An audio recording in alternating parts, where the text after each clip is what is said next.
Pahalgam ఉగ్రదాడికి operation సింధూర్తో Bharat గట్టిగా బదులు తీర్చుకుంది. పాక్ పీఓకేలోని 9 లక్ష్యాలపై భారత్ దాడులు చేసింది. ఏకంగా 9 చోట్ల దాడులు జరిగినప్పటికీ అవన్నీ కేవలం 25 నిమిషాల్లోపే ముగిశాయి. ఒకచోట దాడి జరిగిన సమాచారం మరో చోటికి తెలిసేలోపు పని ముగించారు. సరిహద్దు దాటలేదు, టార్గెట్ మిస్ కాలేదు, పక్క దేశం గగనతలంలోకి వెళ్లకుండా పని పూర్తయింది. ఈ మెరుపు దాడిలో భారత్ అత్యాధునిక ఆయుధాలను వినియోగించింది. భారీ ఎత్తున యుద్ధ విమానాలు, డ్రోన్లు, శతాగ్నులు, క్షిపణులతో పాటు లోటరింగ్ మ్యునిషన్లను ఉపయోగించినట్టు తెలుస్తోంది.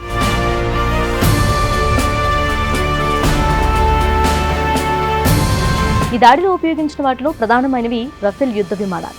ఫ్రాన్స్ నుంచి భారత్ 36 రఫేల్ యుద్ధ విమానాలను కొనుగోలు చేసింది.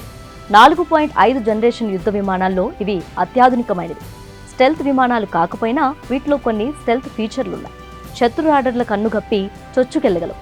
శత్రు రాడర్లను విమాన విధ్వంసక క్షిపణి వ్యవస్థల్ని స్తంభించి చేస్తాయి. భారత్ యుద్ధ విమానాలు పాక్ సరిహద్దు దాటకపోయినా సరిహద్దు సమీపంలోకి వెళ్తే చాలు విమాన విధ్వంసక వ్యవస్థలు అలర్ట్ అవుతాయి. కానీ వాటి కళ్ళు గప్పడంలో రఫేల్ విజయవంతమైందని రక్షణ నిపుణులు అంచనా వేస్తున్నారు.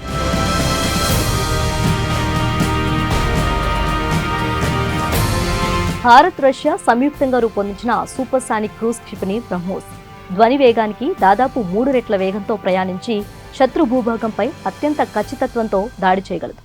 ఆపరేషన్ సింధూర్లో ఆర్మీ వీటిని వాడినట్లు చెబుతున్నారు. ఈ క్షిపణుల రేంజ్ 290 కిలోమీటర్లు మాత్రమే ఉండేది. తర్వాత దానిని 500 కిలోమీటర్లు పెంచారు.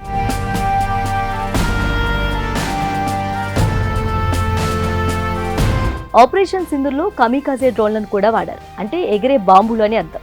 ఇవి నేలపై నుంచి తక్కువ ఎత్తులో ఎగురుతూ టార్గెట్ను పరిశీలిస్తూ అనువైన సమయంలో వాటిపై పడి ధ్వంసం చేస్తాయి. భారత్ నాగ్రా-7, LM-0, LM-1, హెక్సాకాప్టర్ వంటి లాయిటరింగ్ మ్యునిషన్లను పరీక్షించింది.